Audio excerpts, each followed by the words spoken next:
Então, nós estamos começando a nossa última aula expositiva, de conteúdo do curso. Hoje nós vamos trabalhar com análise de agrupamentos, que em inglês normalmente chama de cluster analysis. E vocês vão ver que ela é um pouco independente do roteiro, né, de trabalho que a gente viu até agora. Ela dá para fazer assim, quase que sem depender do conteúdo anterior, mas ela usa alguns conceitos que a gente já viu na disciplina. Hoje nós vamos ver a análise de agrupamento. Nós vamos ver como que estabelece se certos elementos são similares ou se são diferentes entre si, que tipo de medida a gente pode fazer, como que a gente pode agrupar, né, formar grupos. E aí nós vamos ver três tipos de métodos: o método em árvore ou hierárquico, o de médias K e o de regionalização, que tem vários métodos de regionalização que normalmente que a gente leva em consideração as relações de vizinhança, e nessa vez nós vamos usar o scatter. E no final da aula nós vamos fazer uma prática no Geoda para aprender a usar esse tipo de ferramenta. A referência para essa aula é o capítulo 9, na verdade eu acho que na sexta edição já virou capítulo 8, depois eu até corrigi o slide, desse livro, Análise Multivariada de Dados. Então o livro do Edfield, Descobrindo a Estatística, ele não tem análise de agrupamento. Então esse é o texto mais amigável sobre esse assunto, mas na verdade o ideal assim, são as primeiras 5 páginas desse capítulo, que falam-se os conceitos, dá os exemplos, né? Depois, quem quiser se aprofundar para além do conteúdo que a gente vai ver nessa aula, aí as outras páginas, né, o restante desse capítulo 9, ele vai além, vai nas formulações matemáticas, estratégias estatísticas, ver casos mais complexos de agrupamento, mas que a gente não vai ver na aula de hoje. Então, assim, é a referência. O início do capítulo é o que a gente vai ver na aula de hoje, inclusive os exemplos, e ele é uma referência, inclusive, para quem quiser ir além depois e conhecer mais sobre o assunto, né? Bom, então, análise de agrupamento é simplesmente uma técnica para identificar grupos. Então, vocês têm a tabela com as suas linhas, né? Por exemplo, cada um é um caso, uma pessoa, um município. E a gente vai agrupar eles de acordo com as suas características similares. A ideia é pensar assim, embora seja uma técnica estatística, ela tenta capturar uma estrutura que a gente pensa assim, que talvez seja natural, ou que esteja por trás, devem existir processos, né, sociais, naturais, que agrupem isso. E aí a gente percebe isso por meio dos dados, né?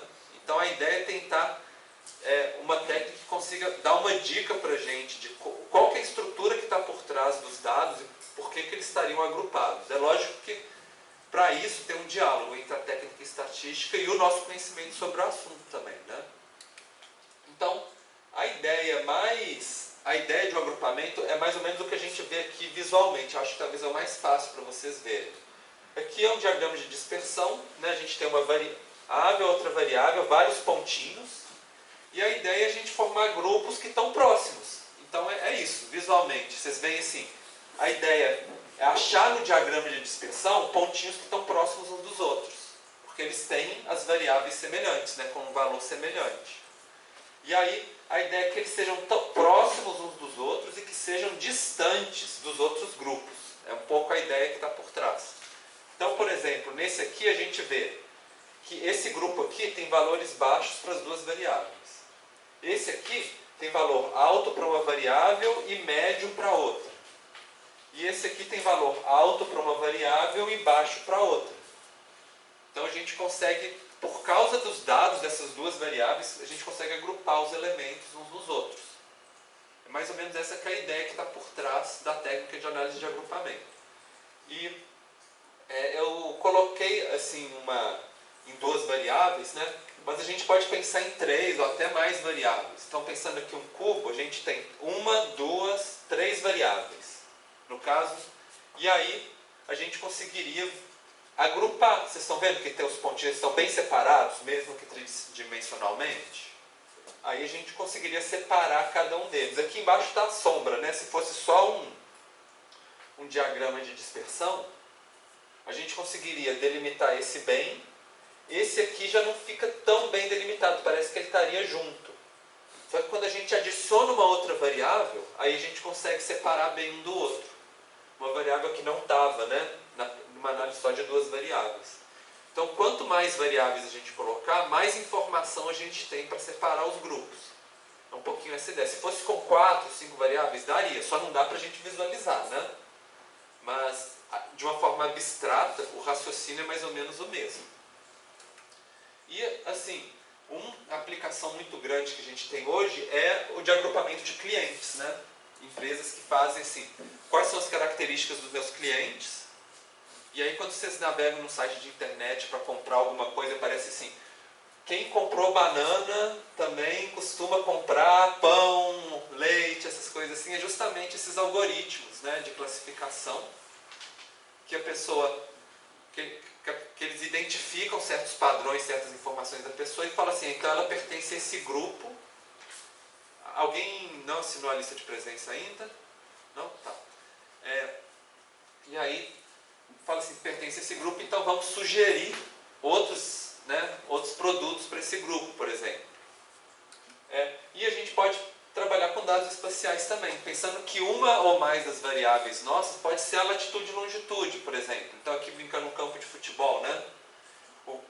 Além das características de cada jogador, que a gente pode ajudar, por exemplo, a camisa, né, a cor, a gente pode pensar que o posicionamento deles também vai ajudar a gente a identificar, né, quem que é de cada time, por exemplo. Tu deu o exemplo do campo de futebol, mas pode ser outros também. Às vezes o espaço ele ajuda a gente, pensando naquela ideia assim, de que os próximos são mais semelhantes, né, entre si, aquela ideia da autocorrelação espacial. O espaço pode ajudar a gente a formar grupos também. Bom, e aí dando um exemplo de alguns tipos de trabalhos normalmente feitos nessa disciplina, né? Que poderia formar grupos, por exemplo, setor censitário, por exemplo, com aquelas características de entorno, se tem saneamento, se tem lixo, né, disposto no entorno, e a gente consegue ver, por exemplo, agrupar e fazer um mapa assim, dos lugares onde tem boa qualidade do ambiente ou baixa qualidade, ver uma questão de injustiça, de marginalização, né, no espaço, por exemplo. Ou então os municípios de São Paulo em relação à violência contra a mulher. Quais lugares que as mulheres estão mais seguras, que as mulheres estão menos seguras. Ou então os bairros do ABC pensando no perfil dos prédios de lançamento residenciais. Por exemplo, qual que é para a população de baixa renda, de alta renda, solteiros, casados, famílias, né? Essa segmentação dos lançamentos. Ou então distritos de São Paulo de acordo com a infraestrutura dos municípios, por exemplo. Então tem vários, a gente pode pensar várias coisas.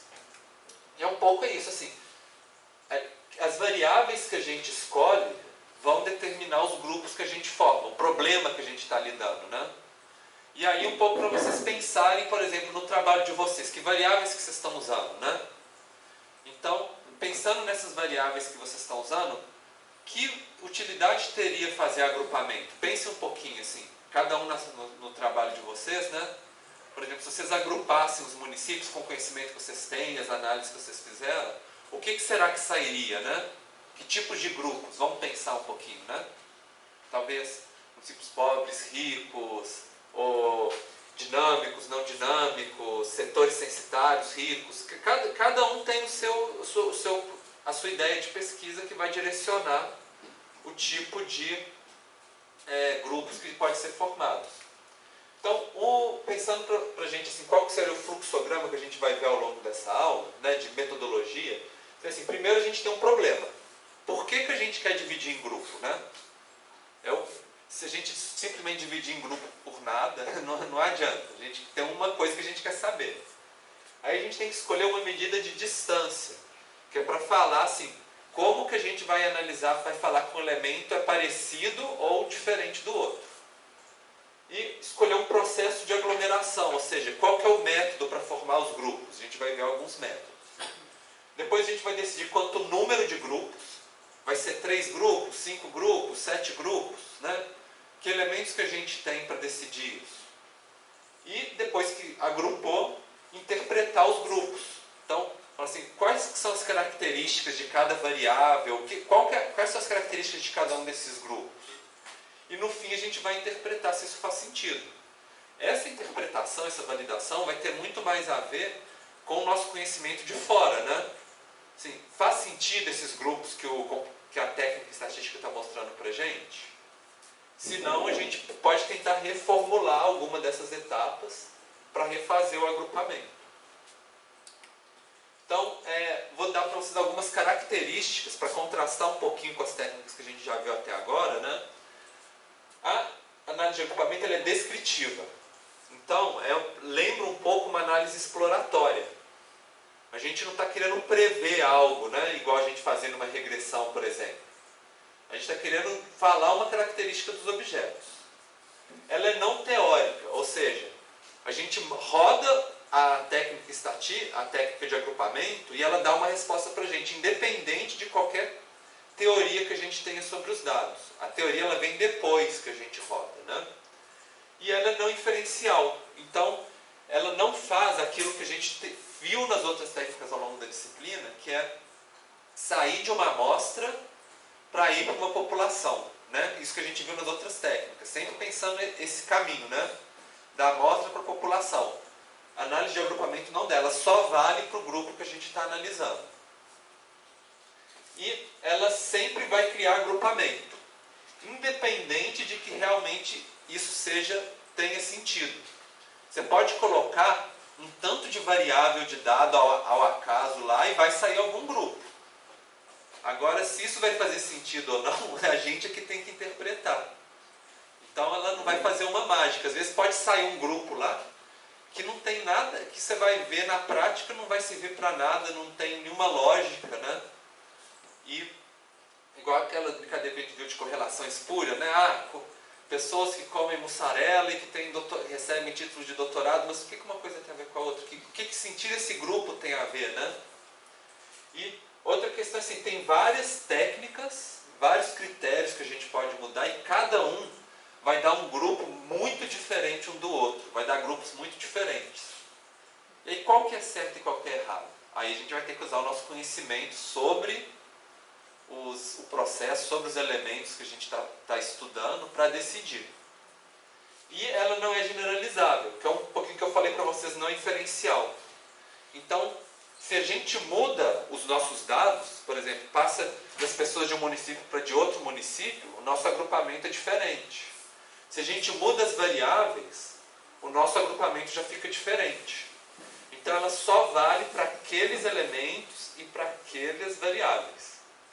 Então tem que tomar um pouco de cuidado com isso para a gente não tentar extrapolar. Bom, e aí para brincar um pouquinho com vocês, vamos supor que tem os personagens do desenho dos Simpsons, né? E a gente queira agrupar. Como que a gente poderia agrupar esses personagens, né? Vamos supor que a gente poderia agrupar, por exemplo, a família dos Simpsons e os funcionários da escola, por exemplo. É um jeito de agrupar. Depende do que a gente quer pesquisar, né? O que a gente quer analisar. Ou a gente poderia agrupar entre mulheres e homens, por exemplo. São duas perguntas diferentes e que vão levar a agrupamentos diferentes.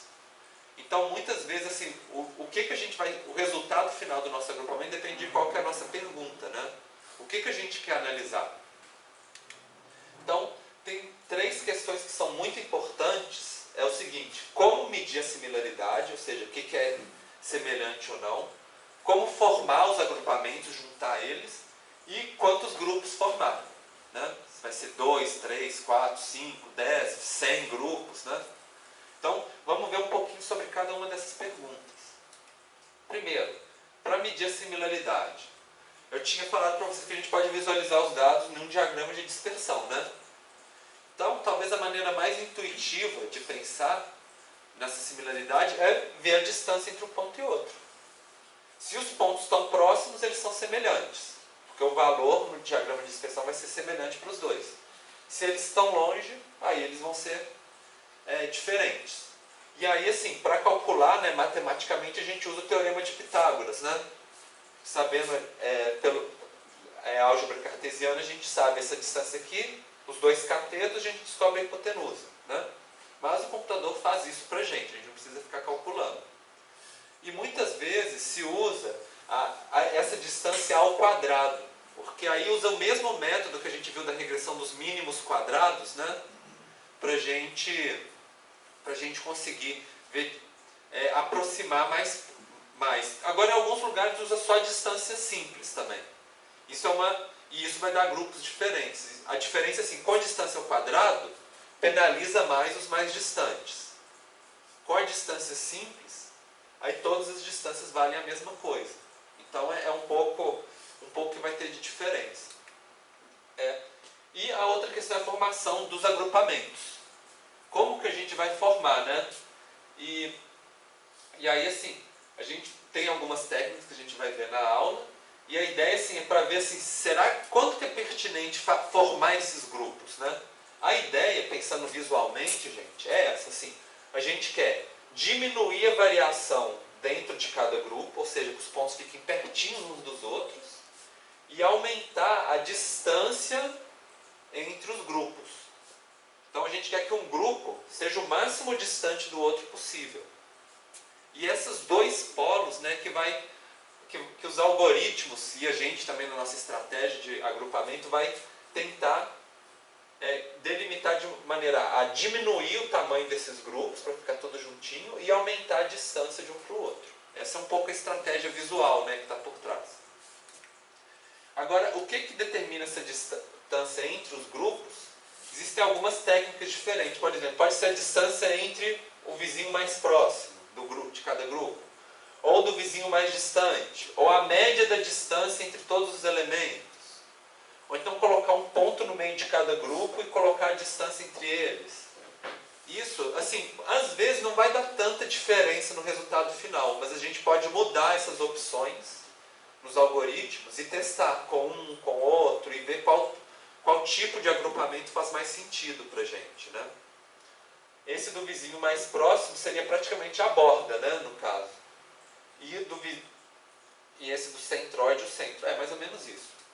Bom, e aí quantos grupos a gente pode usar? Isso vem algumas questões para a gente. A mais importante, que grupo que faz sentido, né, na hora de interpretar. Então, você tem que olhar para os seus dados, pensar também o que você conhece sobre o assunto e pensar assim, será que esse resultado de tantos grupos faz sentido quando eu olho, se eu consigo interpretar algo que realmente bate com a realidade? Né? Esse é o primeiro critério, que se não fizer sentido a gente tem que procurar outros grupos. Outra questão importante para saber quantos grupos é a utilidade e o tempo disponível de quem vai usar essa informação. Por exemplo, se tem uma empresa que ela tem 2 produtos hoje, né, para 2 tipos de cliente, e aí ela quer fazer um terceiro produto, por exemplo, para um novo tipo de cliente, então a gente vai ter 3 grupos e pronto, acabou, a questão já está dada, né? Não tem assim pensar quantos grupos vai utilizar, vai utilizar os grupos que a gente tem disponível. Agora, o tempo disponível é um pouco mais de um bom senso nosso. Por exemplo, se a gente quer fazer tem que explicar questão de grupo, por exemplo, para um gestor que vai tomar a decisão. A gente tem, por exemplo, 5 a 10 minutos para explicar. A gente vai escolher 3, no máximo 4 grupos, uma coisa rápida para a gente explicar. Se colocar 20 grupos, não vai nem dar tempo. Mesma coisa se vocês forem, por exemplo, explicar uma questão de agrupamento para uma população, uma comunidade local que não é da sua área, né, técnica, e tem que fazer uma explicação mais simples. Então, às vezes, 3, 4 grupos, né, se você aumentar o grupo demais, a explicação fica muito complexa, as pessoas não conseguem entender. Agora, um outro caso, por exemplo, é um artigo acadêmico, uma dissertação de mestrado, um relatório técnico para uma questão que vai gerar muita lucro ou prejuízo para uma empresa. Aí se supõe que a pessoa que vai utilizar os dados está disposta a gastar 1 ou 2 horinhas a mais, né, para analisar essa informação. Então você pode colocar 10 grupos, 12 grupos, por exemplo, né, se fazer sentido. Então, é lógico, primeiro tem que fazer sentido. Depois é a condição de contexto para repassar esse dado. E o terceiro é o que eu tinha falado para vocês, que tenha menor variação dentro dos grupos e maior distância de um grupo para o outro. Então, isso aqui são os principais. Esse aqui é um pouco que a gente consegue medir quantitativamente. Mas ele não é o principal. O principal são esses dois na prática, no dia a dia, né? Quando a gente usa esse tipo de técnica. Agora, vamos detalhar um pouquinho mais esse aqui. Aí, uma relação que tem é o seguinte: quanto menor o número de agrupamentos, menos grupos a gente tiver, menos homogeneidade vai ter esses grupos. Supõe, por exemplo, que a gente pega, por exemplo, a população do Brasil. E a gente quer dividir em dois grupos, ricos e pobres, por exemplo. 50% mais rico, 50% mais pobre, algo assim desse tipo. No grupo mais rico, você vai ter tantos milionários quanto vai ter a classe média, por exemplo. E no grupo dos pobres vai ter tanto, por exemplo, trabalhadores que recebem 1, 2 salários mínimos, mas também vai ter pessoas desempregadas, mendigos, por exemplo, né?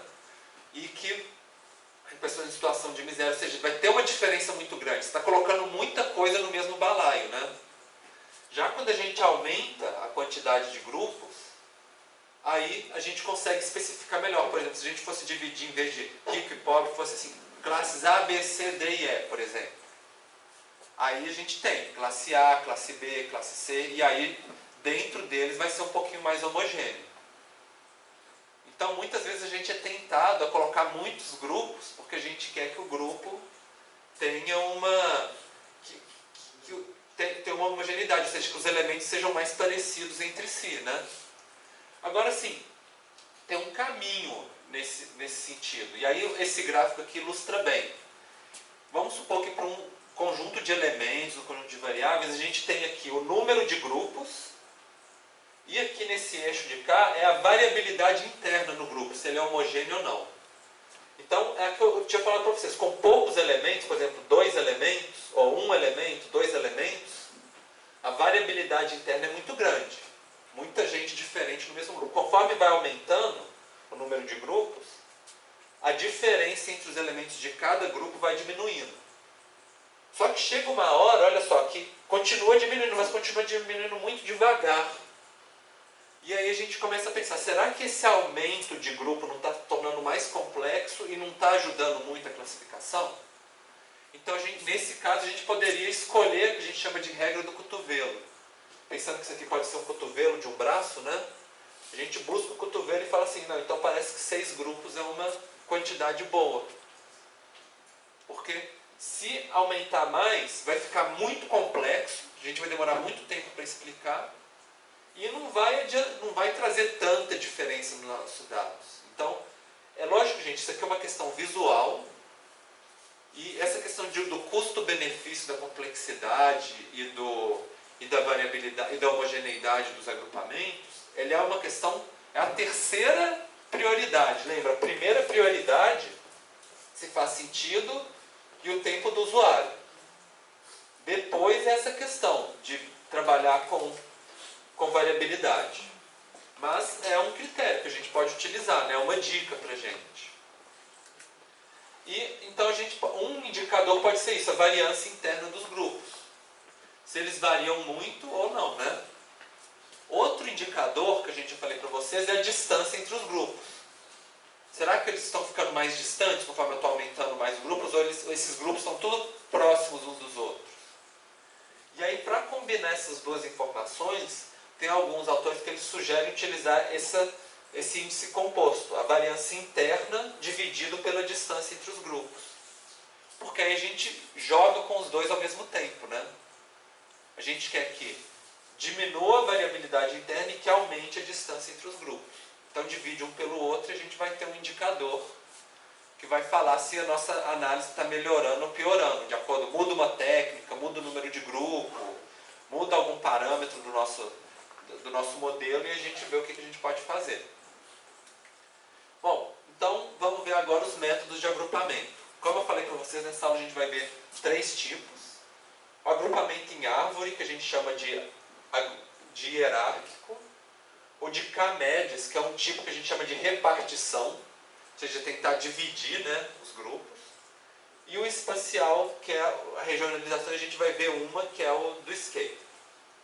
Então vamos começar com em árvore, né? Pensando um pouco no exemplo dos Simpsons, é um pouco a ideia assim, a gente tem uma árvore e nos galhos menores, e quanto mais próxima for a divisão, mais semelhantes. Então, por exemplo, duas irmãs gêmeas são muito semelhantes, né?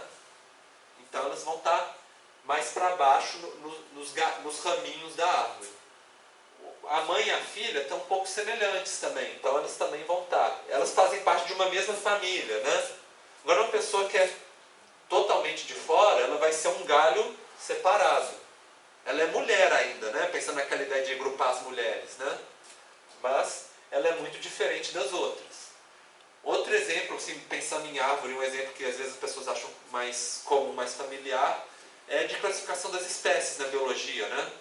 A gente tem os filos, classes, ordens, gênero, espécies, né? Cada um, a gente conseguiria fazer uma árvore parecida, né? Quem está mais para baixo nos galinhos, nas folhas, são os mais próximos, mais semelhantes. O cachorro e o lobo são mais semelhantes do que uma lesma, por exemplo, né? Que estaria num galho separado. Então, vamos ver um exemplo prático, então, agora usando estatística. Vamos supor que a gente tem 7 elementos, A, B, C, D, E, F, G, 7 observações. E para cada uma delas a gente tem duas variáveis. Vamos supor, por exemplo, a renda e educação, por exemplo, supõe, né? São 7 pessoas, ou 7 municípios, poderia ser. E aí, para cada um deles, a gente tem um valor para cada um, né? Então, a primeira coisa que eu falei para vocês, a gente poderia fazer um diagrama de dispersão para analisar os nossos dados. A gente tem uma variável 1, variável 2 e cada um dos nossos itens.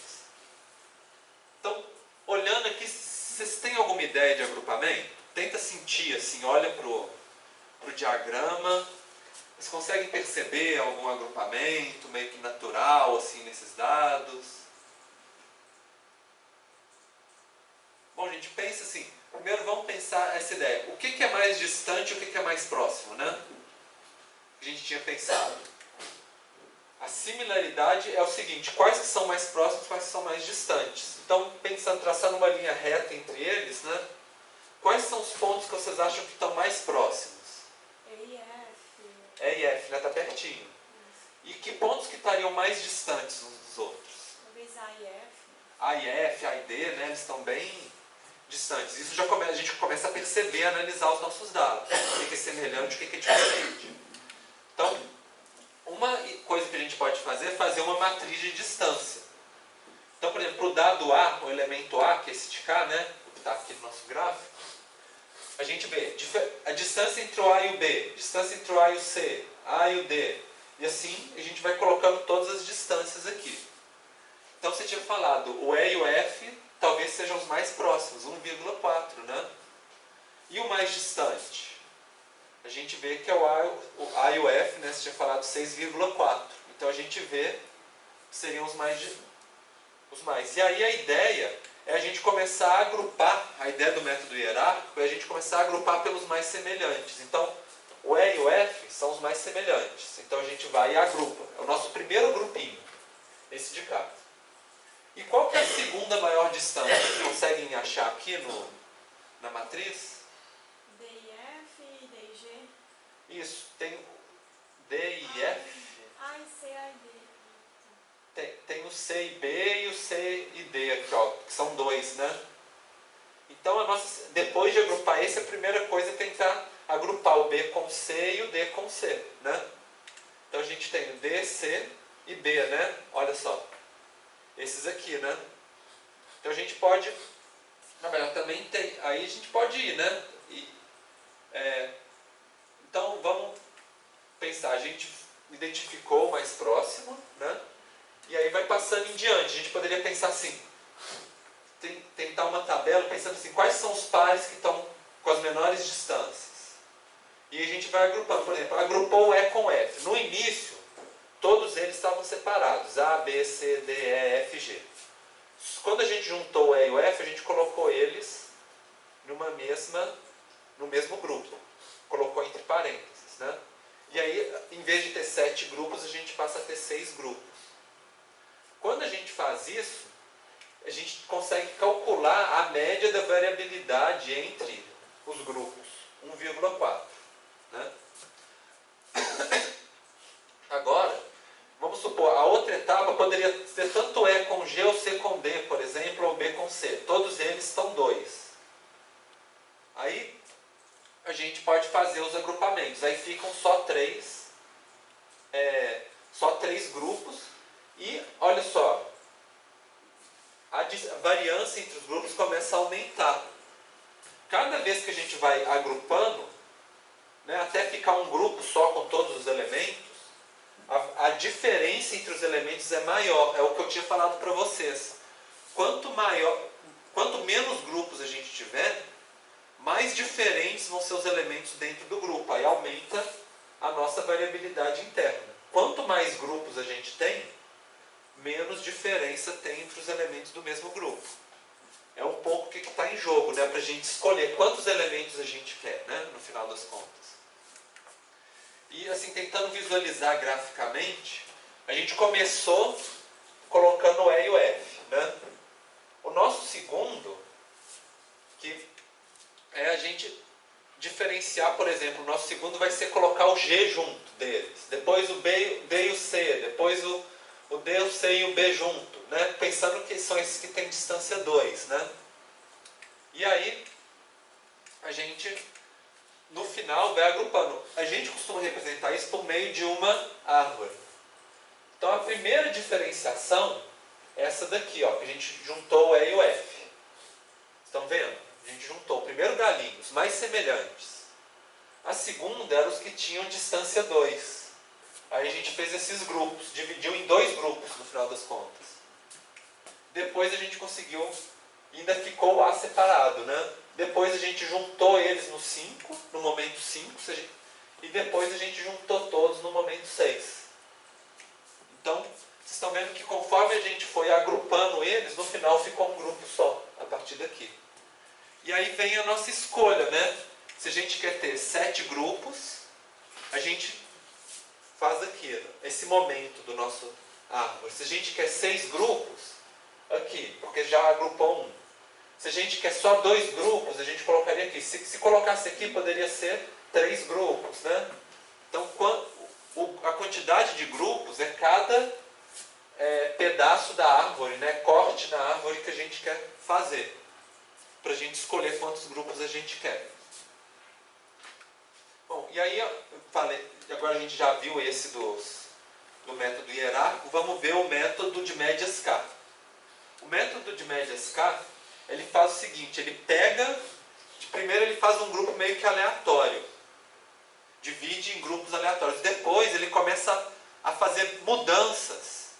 Sim, se eu passar esse elemento para o outro grupo, será que melhora a nossa classificação? Por exemplo, será que a variabilidade interna entre os grupos melhora? Será que os grupos ficam mais distantes entre si? E aí vai fazendo essas mudançazinhas, meio que aleatórias. Chega uma hora que toda mudança que ele faz não melhora o grupo, já está no melhor possível.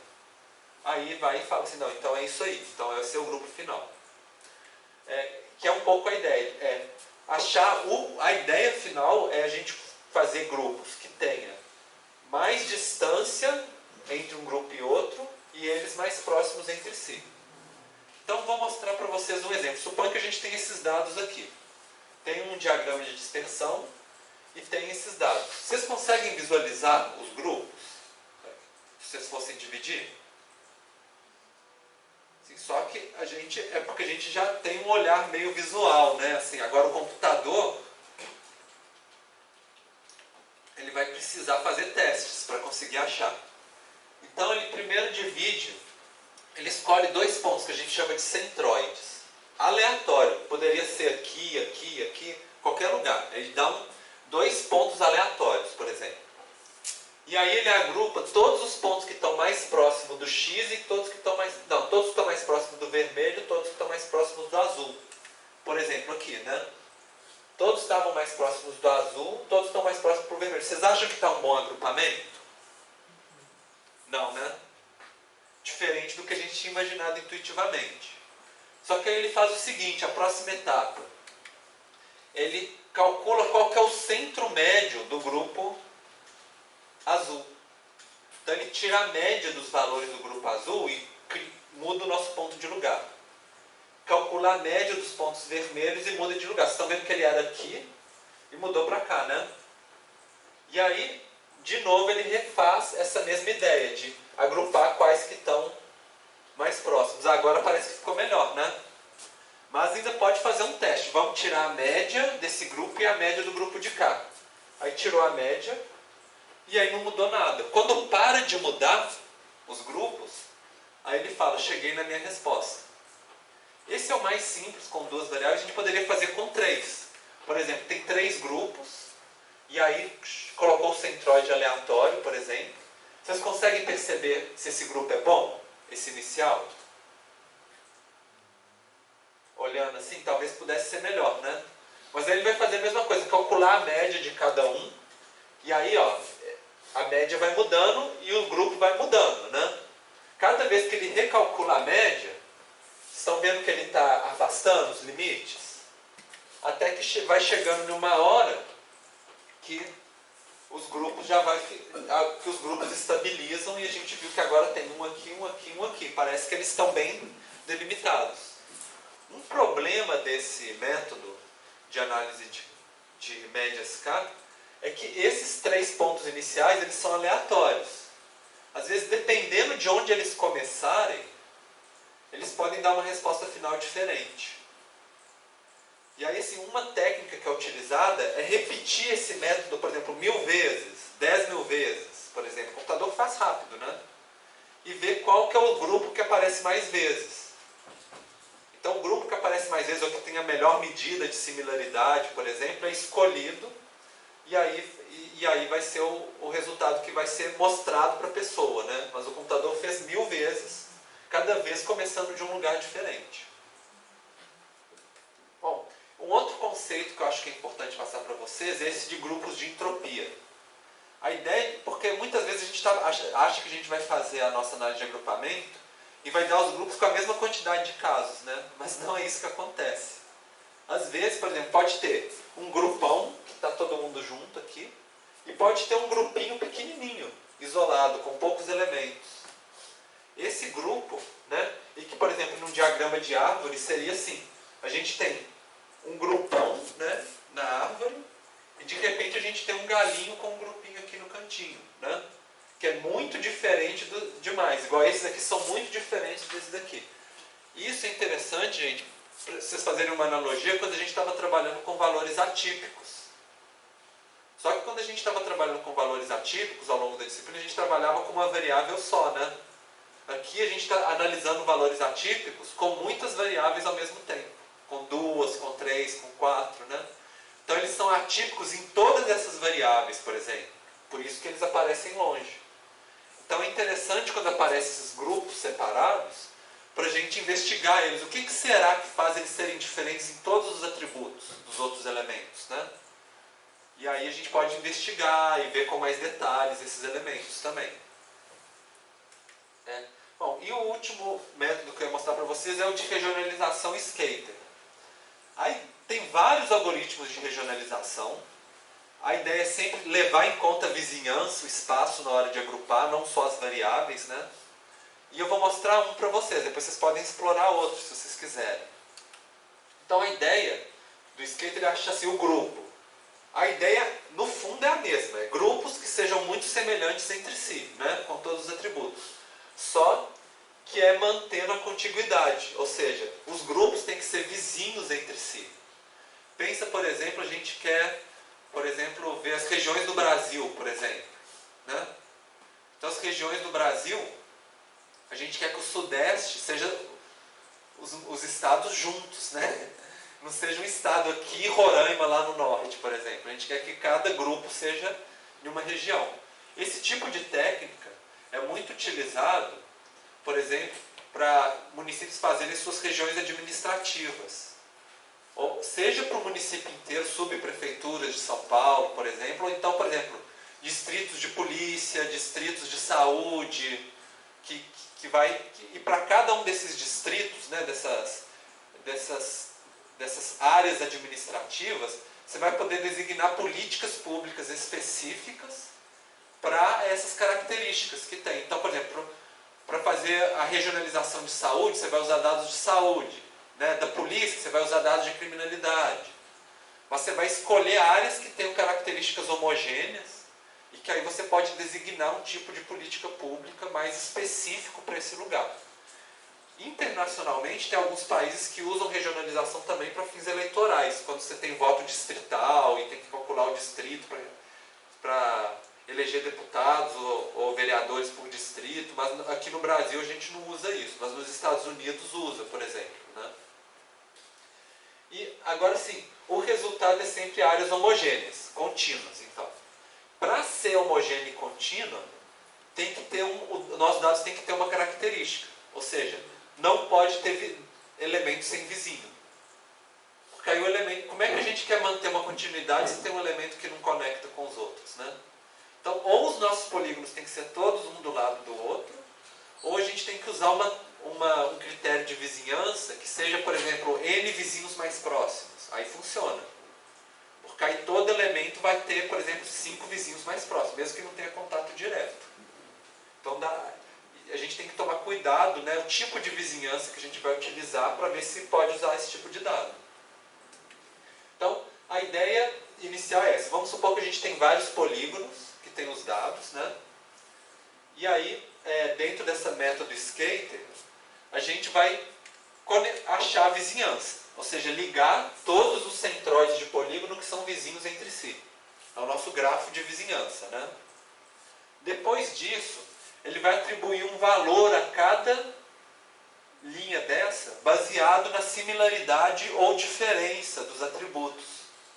Para ver assim, esse é muito diferente desse, mas é muito igual a esse, por exemplo. Né? É um pouco essa que é a ideia. E aí ele vai tentar eliminar as linhas que ligam elementos semelhantes, deixar só as linhas que deixam elementos diferentes, que a gente chama de árvore geradora mínima, que é justamente qual que é a linha que todo elemento vai ter uma ligação, 2 ligações pelo menos, só que vai ser uma linha que liga os elementos mais diferentes entre si. E aí, depois que fez essa mínima, aí vai podar mais ela, vai fazer cortes nessa árvore mínima. Quando a gente faz um corte, a gente define um agrupamento. E aí tem um algoritmo matemático mais complexo, mas aí eu não vou entrar tanto em detalhe para vocês, mas a ideia é a mesma da análise de agrupamento dos outros técnicos que eu falei para vocês.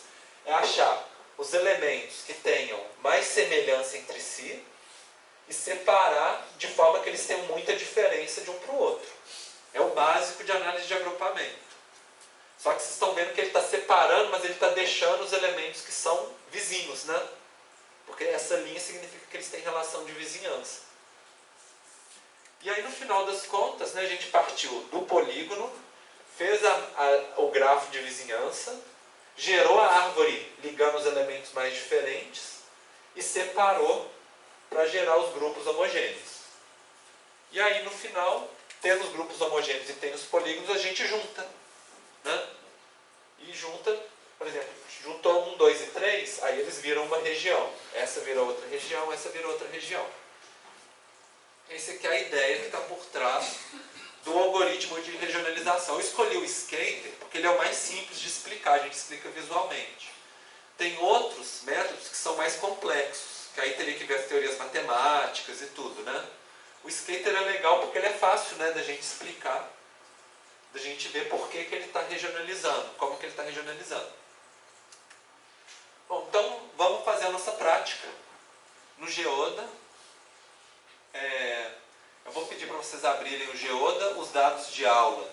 Vocês devem ter aberto os dados das zonas de origem e destino de São Paulo, de 2007. A gente tem 3 variáveis relacionadas à proporção, né, de transporte coletivo, individual e motorizado. Então a gente vai investigar que zonas, né, que as pessoas andam mais a pé, que andam mais de ônibus, que andam mais de carro. A gente vai trabalhar com esse menu cluster do Geoda. Então aqui a gente vai ter Algumas técnicas de redução de dimensionalidade que a gente não vai ver nessa aula, que é quando a gente tem muitas variáveis e a gente quer reduzir elas. A gente vai ter técnicas hierárquicas, que é a da árvore, que a gente vai começar agora. Vai ter a médias K. Tem umas variantes da média K, que é mediana e medoides, que em vez de usar a média, usa a mediana, que é um pouco assim, que é menos afetado por valores extremos, né? Então poderia ser. E aqui embaixo são as técnicas de regionalização, que a gente vai ver o Skater, né, nessa aula, mas que também tem outros, como o RedCap e MaxP, que a gente também poderia testar se quisesse, né? São outras técnicas também. Então vamos começar com a hierárquica, para a gente começar a aula, né, para ir aplicando.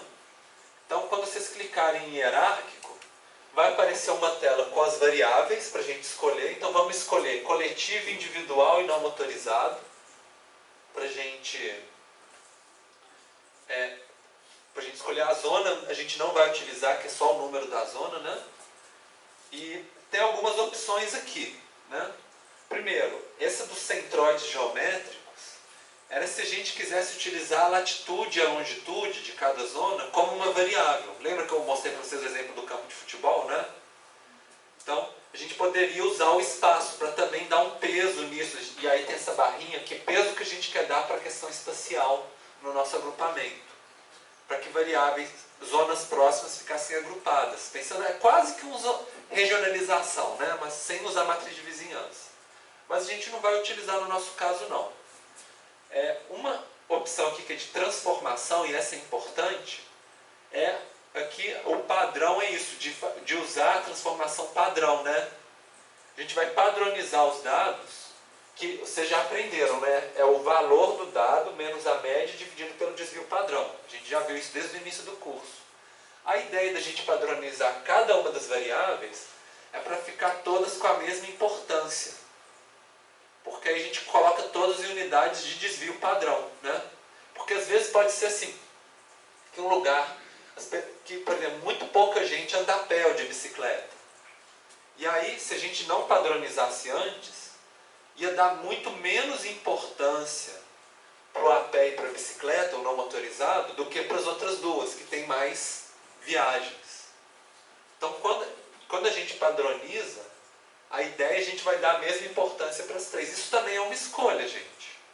Se fosse, por exemplo, uma empresa, por exemplo, que quer vender carro, por exemplo, ela não vai querer dar tanta importância para quem vai a pé, né?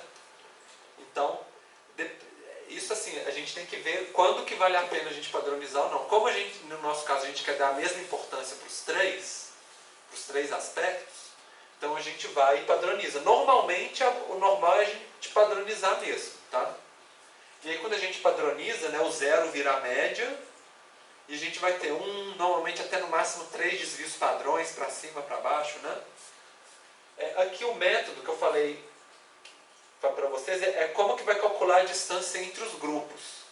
Então aqui tem o linkagem completa, que é a média da distância entre todos os elementos de um grupo e todos os elementos do outro. Poderia mudar aqui para ser o centro de cada grupo, ou o vizinho mais próximo de cada grupo, né? Mas a gente vai deixar o padrão. E a distância euclidiana, que no caso do GEO é euclidiana quadrática. Então, quanto mais longe, né, vai sempre levar ao quadrado a distância para calcular se ele é próximo ou se ele é diferente, né, se ele é similar ou diferente. Ele tem outras opções também, mas que a gente não vai ver nessa aula. E aí a gente vai rodar com 5 grupos, e aí a gente pode colocar, só para a gente ter isso aqui ele vai criar, gente, uma nova coluna na nossa tabela de dados. Então é sempre bom a gente colocar uma lembrançazinha de quais que são os parâmetros que a gente está utilizando. Então, só como a gente vai usar vários métodos e vários números de grupo, a gente coloca H5, por exemplo, para lembrar para a gente que é o hierárquico H e com 5 grupos. Então, aquela coluna vai falar para a gente quais são os grupos que cada elemento tem, mas no método hierárquico com 5 grupos. Só para a gente conseguir diferenciar das outras opções que a gente vai usar ao longo da aula. E aí, vocês mandam rodar e clicam em Save Show Map. Quando vocês mandarem rodar, vai aparecer a nossa árvore de classificação. A gente vai ver, a ideia é aquela, os mais próximos, eles estão nos galinhos mais, os últimos galinhos, caminhos da árvore, né? E aí, conforme eles vão ficando diferentes, a gente vai agrupando em grupos cada vez maiores até formar um grupo só. É interessante que vocês já, de cara olhando aqui, a gente já consegue achar os grupos de entropia. Vocês conseguem ver onde que tem um grupo bem diferente dos demais, olhando para essa árvore? É o azulzinho ali de baixo. Mas essa aqui está mais diferente, porque vocês estão vendo o primeiro galho que sai fora, né? E junta só um grupinho aqui em cima, né? Que essas duas cores aqui que são bem diferentes do restante. Então a gente já pode saber que pode ter alguns valores atípicos ali, né? É que o meu saiu ao contrário. Não sei se... Ao contrário? Não, acho que não tem problema não. Tá. E, então, para vocês verem, deve ter aparecido um mapa para vocês quando vocês colocaram o Show Map aqui, né? Então vamos analisar o nosso mapa com a nossa árvore. Às vezes a cor pode ter ficado um pouquinho diferente, ou uma classe, né, deslocada, mas o padrão foi esse que apareceu para vocês, não foi? Então a gente tem um 3, que é praticamente o padrão geral, né? A média, o grupo médio, né, das zonas ODs. A gente tem uns que são bem diferentes, né, que é o rosa e o verdinho. E a gente tem os dois azuis também, que estão um pouquinho diferentes, né?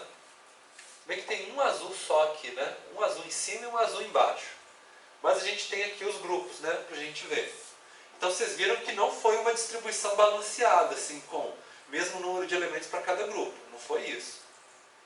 Ele tentou achar o quê? Os grupos que são mais semelhantes entre si e os mais distantes. Maximizar a semelhança e minimizar a diferença, né?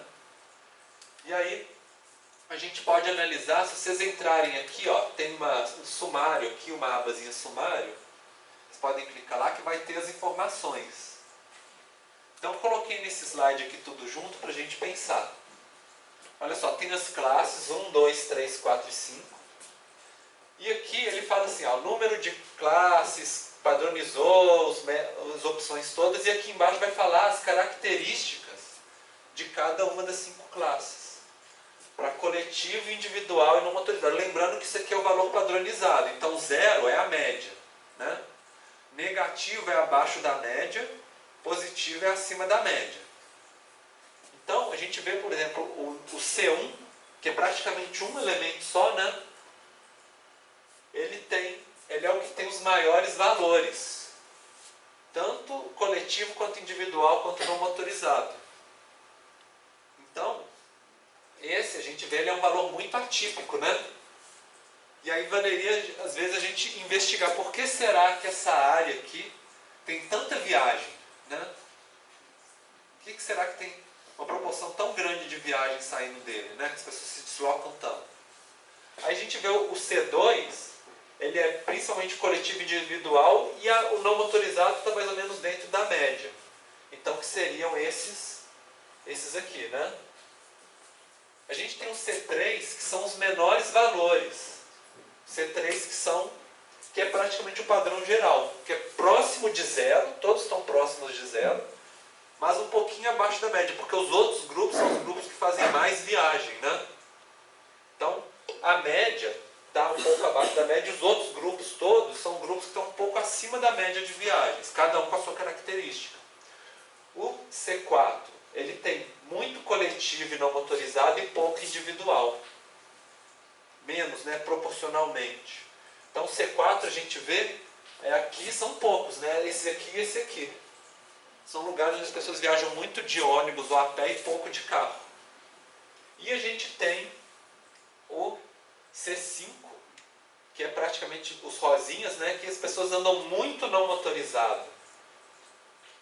Um pouquinho mais de coletivo, mas ainda menos ainda de transporte individual. E aí são esses aqui. Então vocês estão vendo, a gente tem um padrão geral, né? E nesse padrão geral, se for comparar cada uma das variáveis, as pessoas andam mais de transporte individual em São Paulo. E os outros são os que fogem desse padrão geral, que a gente poderia pensar. Então isso já dá para a gente para entender um pouquinho as características. Então vamos brincar um pouquinho com as opções. Vamos agora mudar para seis grupos, para ver o que acontece. E aí a gente coloca o nome aqui embaixo, H6, né? Para criar uma nova coluna na nossa tabela de atributos. Mas agora a gente fala que é o hierárquico com 6 elementos.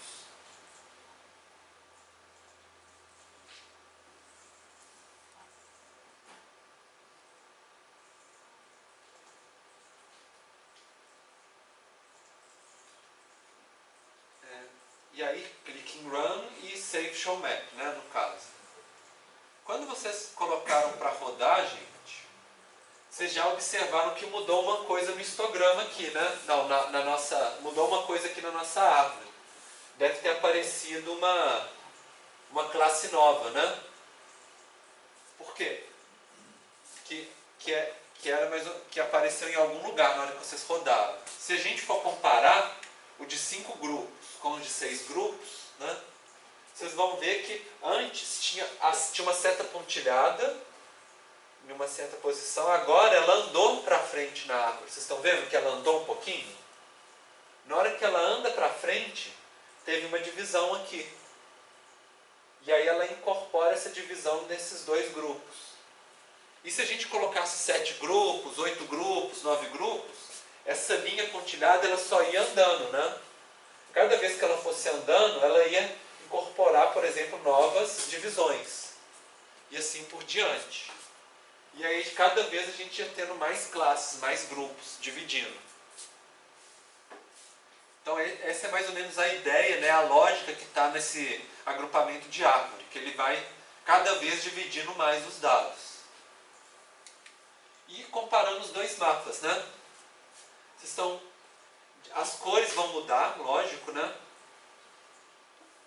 Mas tentem comparar os dois com as duas janelinhas abertas e tentem entender qual classe que era antes e qual que ficou depois. Vocês estão vendo assim, que apesar de mudar as cores, né? Por exemplo, o que era o padrão geral, que é o 3, né?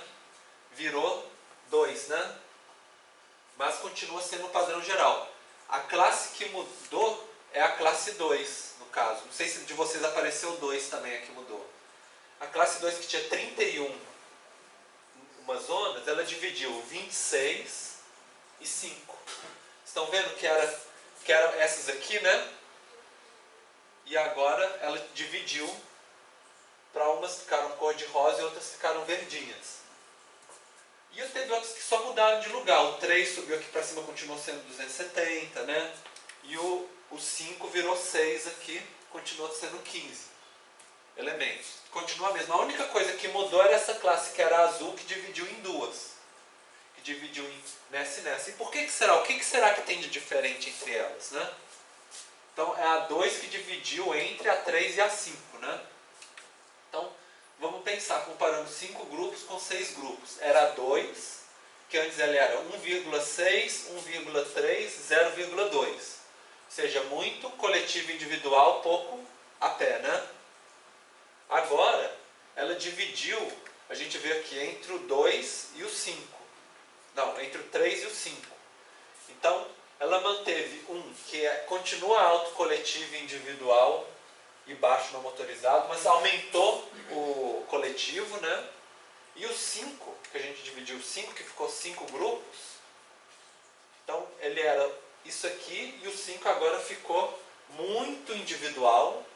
Olha só a quantidade de individual. E bem menos não motorizado. Então na hora que a gente divide, às vezes a gente vê um padrão que a gente não conseguia ver quando eram só 5 grupos. Na verdade, estava dentro do mesmo grupo 2 subgrupos muito diferentes entre si, né?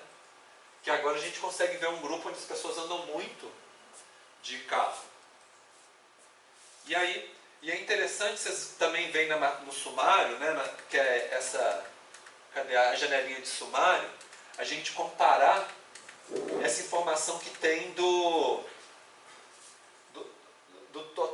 da variabilidade. Essa primeira aqui fala assim, variabilidade interna de cada grupo. Quando tinha só 5 grupos, a variabilidade, a diferença interna era 115. Quando a gente colocou 6, ficou 486. Ou seja, diminuiu a diferença, né, a variância dentro dos grupos. Ou seja, os grupos ficaram mais homogêneos, né, no final das contas, quando a gente aumentou. Que é um pouco a tendência. Sempre que a gente aumenta os grupos, esse valor aqui vai diminuir, porque os grupos vão ficando mais homogêneos, vão tendo menos diferença. Já a distância entre os grupos, que é a segunda linha, era 441 e agora subiu para 470. Que é algo que a gente queria também, né? A gente quer que os grupos sejam mais diferentes, mais distantes entre si. Então melhorou os dois indicadores. E o outro é esse dividido por esse, que é a razão entre os dois, que era 0,46, isso foi para 0,49. Ou seja, como os dois indicadores melhoraram, esse aqui subiu. Então, quanto maior for essa razão entre a soma dos quadrados, né, que seria a divisão desse por esse, melhor vai ser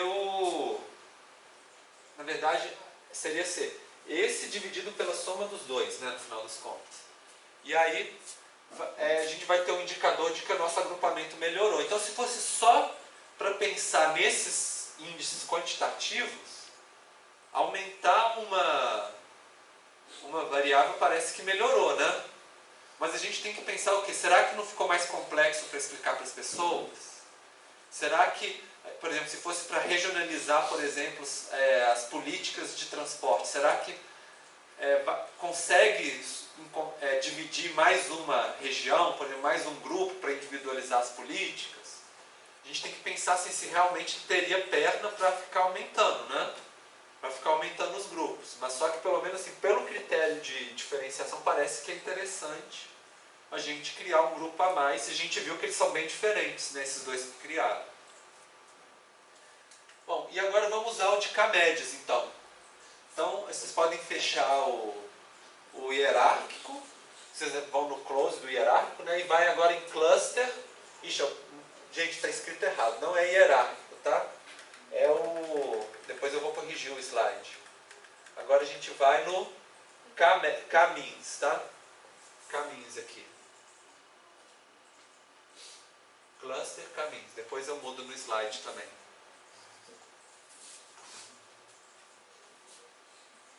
Que é muito semelhante, né?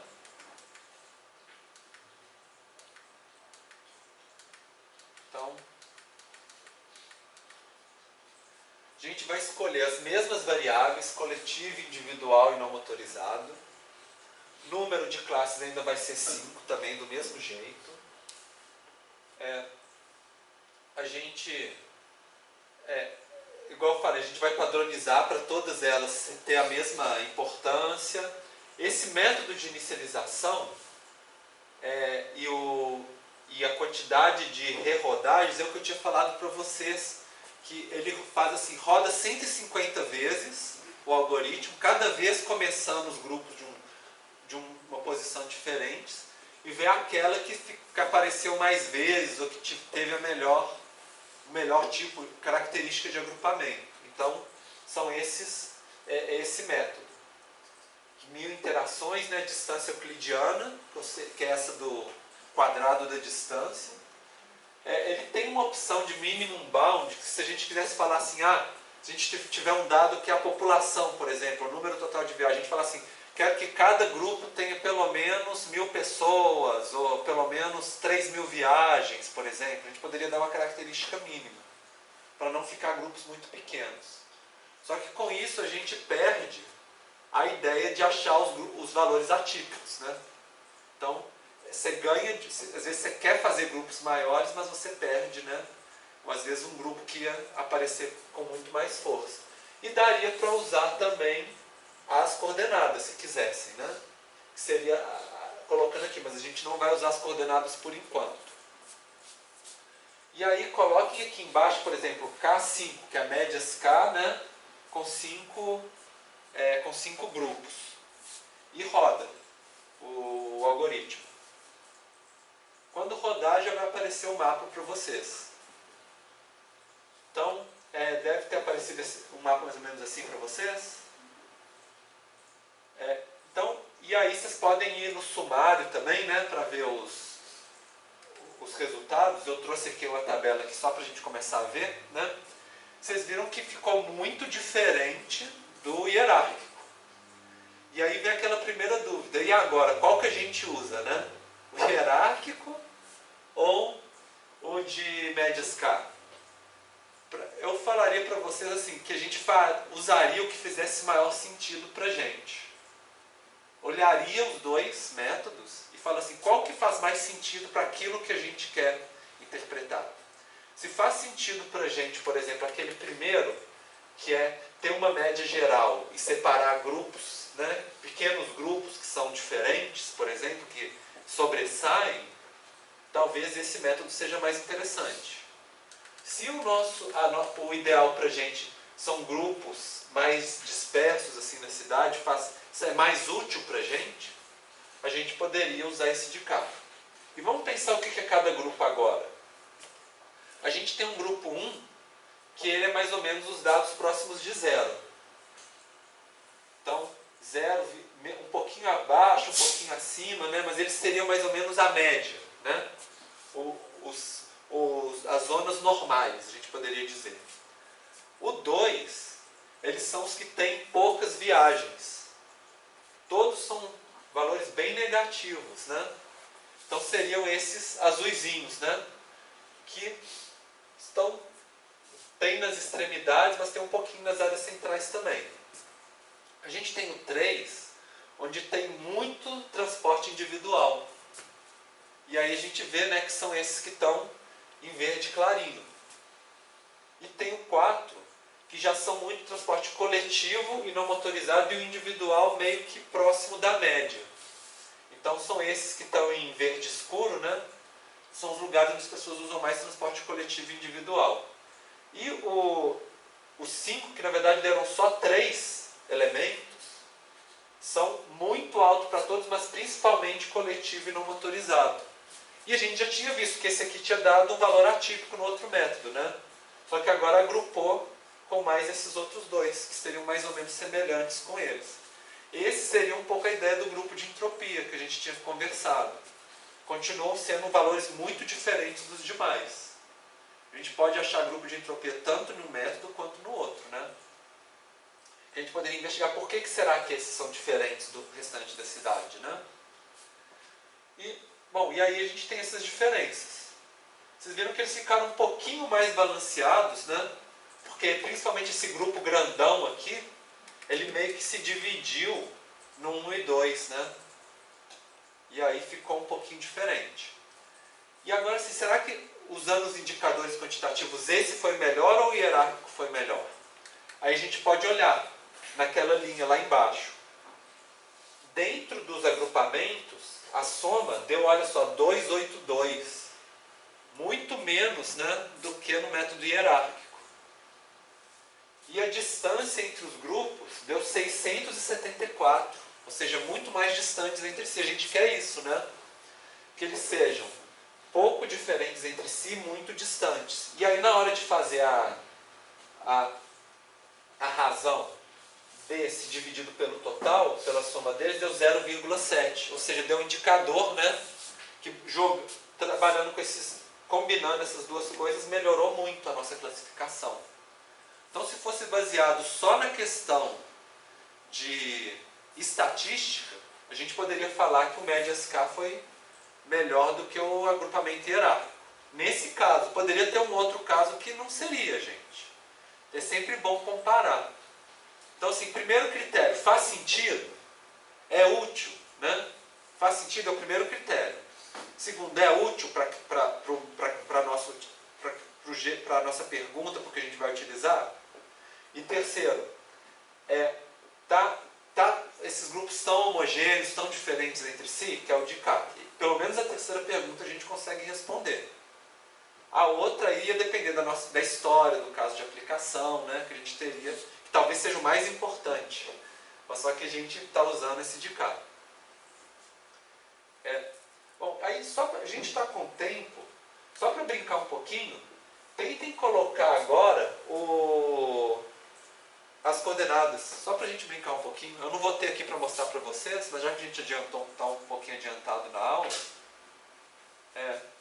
e aí o Geoda ele tem uma opção que chama Auto-Weighting, que ele sugere um balanço entre as coordenadas, entre as variáveis da tabela e as variáveis espaciais para que fique mais ou menos próximo, que fiquem grupamentos homogêneos, mas que sejam próximos uns dos outros.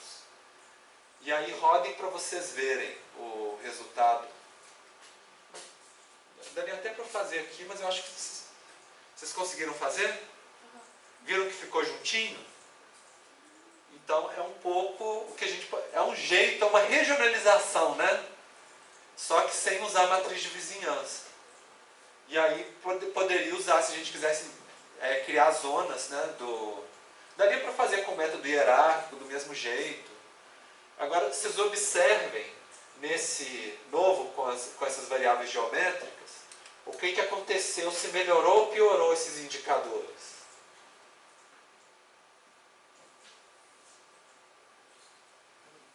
Piorou, né? Porque agora a gente não está usando só os dados da tabela. A gente está falando assim, olha, juntos que estão próximos. E essa restrição de agrupar só os que estão mais próximos, ela piora, então a gente vai colocar elementos muito diferentes dentro da mesma zona, né? Isso é um problema. Então, sempre que a gente está trabalhando com regionalização, a gente tem que jogar isso. Se você agrupar demais, você coloca muita gente diferente, né? Principalmente, às vezes a gente tem zonas que são centros regionais, né? Sim. Só uma pergunta, assim. Claro.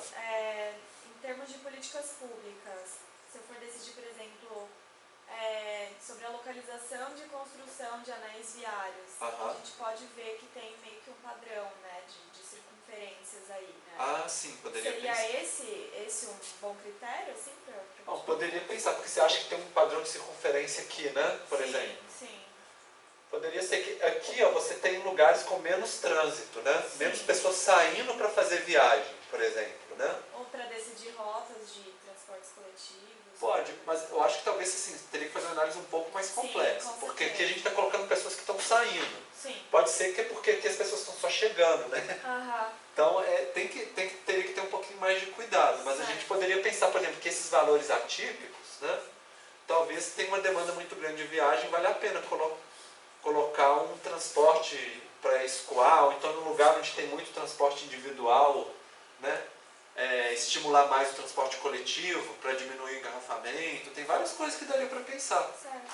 E pensar nesses padrões, que às vezes assim, a gente não usou padrão espacial aqui, mas aparecem certos padrões espaciais, né? Então pode ter processos que estão em jogo aqui também, né? Que a gente poderia pensar. Por exemplo, o fato, de ter pouco transporte individual aqui, pode ser que são regiões talvez que as pessoas não têm dinheiro para comprar carro, né? Então a gente pode pensar várias coisas também. Daria para a gente refletir. Bom, e agora vamos fazer agora a regionalização. Então o método Skater, né? Antes de usar o método Skater, a gente tem que gerar a matriz de vizinhança. Mas nessa altura do curso, vocês já estão craque em fazer matriz de vizinhança, né? Então, vocês entram lá no menu Tools, o Weight Manager vai abrir aquela janelinha para vocês, vocês vão criar uma matriz de vizinhança, o Create. A variável ID vai ser a zona, que vai ser o número de cada zona ID. E não precisa mudar nada, pelo menos dessa vez não precisa mudar nada os critérios de contiguidade. Vamos deixar rainha, ordem 1 direitinho. E aí na hora de gravar, escolha um nome, né? Sempre o que eu já tinha falado para vocês antes, um nome que explique um pouco as opções da matriz que vocês escolheram. Por exemplo, coloca Queen por exemplo, né? Porque se vocês quisessem fazer um critério diferente de vizinhança, outra matriz, vocês poderiam gravar outra matriz diferente. Aí vocês vão e mandam criar essa matriz. Certo? Isso aí não tem mistério, né? A gente já fez matriz de vizinhança antes. Se a nossa base de dados não fosse todos os polígonos juntos uns dos outros, tivesse polígonos separados que não encostam, né? A gente utilizava baseado em distância, né? Por exemplo, K vizinhos mais próximos, N vizinhos mais próximos, né? Porque aí a gente conseguiria um critério que todo mundo teria pelo menos um vizinho também. Se tivesse ilhas, né? Por exemplo, municípios do Brasil com ilhas, por exemplo, a gente teria que usar outro critério que não seja contiguidade. Então, e entra no cluster scatter. Escolhe coletivo, individual e não motorizado, do mesmo jeito. A gente vai escolher agora a matriz de vizinhança que vocês escolheram, que vocês criaram. Que vai falar quem que é vizinho de quem. Para manter o padrão, vamos manter 5, porque é fácil da gente visualizar, comparar com os anteriores, né? Além de ter a opção que já tinha lá no Médias K, de ter um valor mínimo, se a gente quisesse, por exemplo, uma população mínima para cada região, um número de viagens mínimos, ele também tem uma opção de área mínima também. Seria, eu só quero que as áreas estejam no mínimo, por exemplo, 400 mil metros quadrados, né? Ou então 400 quilômetros quadrados, 100 quilômetros quadrados, não sei, teria que escolher qualquer. Isso é interessante, por exemplo, para caso de fazer distritos, né? A gente não quer fazer distritos muito pequenininhos. Se a gente quer subprefeituras de um município, a gente quer que tenha um tamanho mínimo, pelo menos, né? A gente poderia especificar aqui. E a questão da distância, o critério de similaridade e a transformação que a gente vai colocar para padronizar, para ter o mesmo peso para cada um dos três. E na hora de colocar o nome, vamos colocar, por exemplo, S5, né, Skater 5, só para a gente lembrar depois na tabela de atributos, nossa, que é o Skater 5. Ou poderia escrever por extenso também, Skater 5, qualquer coisa. E aí mandar rodar, né? Pode gravar a árvore mínima geradora, que seria o grafo, né? Mas o principal é rodar. Vocês rodaram? Bom, vocês vão ver que apareceu algo mais ou menos assim, né? Vocês estão vendo que todas as regiões, elas são contíguas? Ou seja, todos da mesma classe são vizinhos uns dos outros? Esse aqui é os métodos de regionalização, que eles fazem isso. Eles fazem com que todos os elementos sejam vizinhos. Com a ideia de que no final das contas cada grupo ele tenha também, dentro dessa restrição, né, de vizinhança, que eles tenham as mesmas características similares. E aí a gente vê que tem um geralzão, igualzinho no hierárquico, né, são muito próximos de zero. A gente tem a zona 2, que elas são um pouco mais alto do que a média, mas também bem balanceadas, né? A gente vai ter a zona 3, que é a periférica, né? Que tem poucas viagens individuais, mas muita de coletivo e principalmente não motorizado, aqui. E a gente vai ter a nossa zona 5, que é o grupo de entropia. Apareceu em todos, né? Todos os métodos apareceu ela. Então a gente tem que tomar um cuidado com ela mesmo, que é que todos os valores são muito altos. Vocês viram que no Médias K, além desse, tinha um ponto que está aqui, né? Mas agora no Skater, ele cortou fora o que não estava vizinho. Ele colocou só o vizinho junto.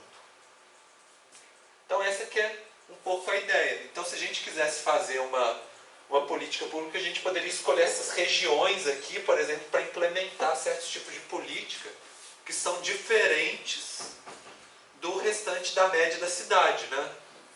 Agora, se a gente quisesse que tivesse grupos, áreas maiores, por exemplo, a gente poderia especificar que há traço, uma área maior, por exemplo, né? Aí a gente aumentaria essas zonas. Ou então aumentaria, por exemplo, a quantidade de viagens, né? A gente poderia escolher para ficar zonas maiores também. E eu queria que vocês olhassem no sumário o que aconteceu com a quantidade, né, a variabilidade interna, a distância entre os grupos e a razão, né? Vocês estão vendo assim, comparando com aqueles métodos de agrupamento que não levavam em conta o espaço, um pouco igual aconteceu quando vocês usaram as coordenadas, né? Ficou a variabilidade interna aumentou, porque a gente colocou um tanto de elementos aqui dentro que são diferentes uns dos outros. E aí a distância diminuiu, eles não são tão diferentes assim uns dos outros, e aí quando a gente tira a razão, né, desse aqui dividido pelo total, deu 0,25, foi baixo. Ficou melhor ou pior do que quando vocês usaram médias K com as coordenadas geográficas? Pior do que o das médias K? Bom. 800? Então, se ficou 700, ficou melhor do que o da média escala. Mas, assim, não tem uma regra. Às vezes um vai ser melhor, às vezes o outro vai ser melhor, né? Mas, assim, depende também, o mais importante, depende do uso que a gente vai fazer, né? Também, para cada um deles. O da média escala talvez ficou mais equilibrada a quantidade de elementos em cada grupo. Que talvez, para uma certa política pública, talvez fosse interessante. Se a gente quisesse só delimitar certas áreas diferentes para ver locais de intervenção, por exemplo, alguma coisa assim, talvez esse aqui ficasse melhor. Então a gente poderia pensar, né, qual que é o uso que é mais interessante. Bom, gente, não tem... Era mais ou menos esse o conteúdo da aula para a parte de agrupamento. Vocês viram assim... não tem muitos modelos matemáticos, é muito mais questão de... A gente poderia ficar testando, por exemplo, mudar a função de distância, ou então a gente mudar, por exemplo, colocar mínimo, né, o mínimo de viagem, mudar o número de classes para cada um, no K-médias, no skater, fazer vários testes. Na prática, quando a gente vai fazer um trabalho mais aprofundado de agrupamento, a gente tenta variar o máximo possível e aí escolher aquele que atende melhor a finalidade que a gente está precisando, né? E que parece que tem os grupos, que definiu melhor os grupos. Esse é um pouco que é a ideia. Não tem uma regra única que fala assim, esse aqui é o melhor agrupamento, né? A gente tem que pensar.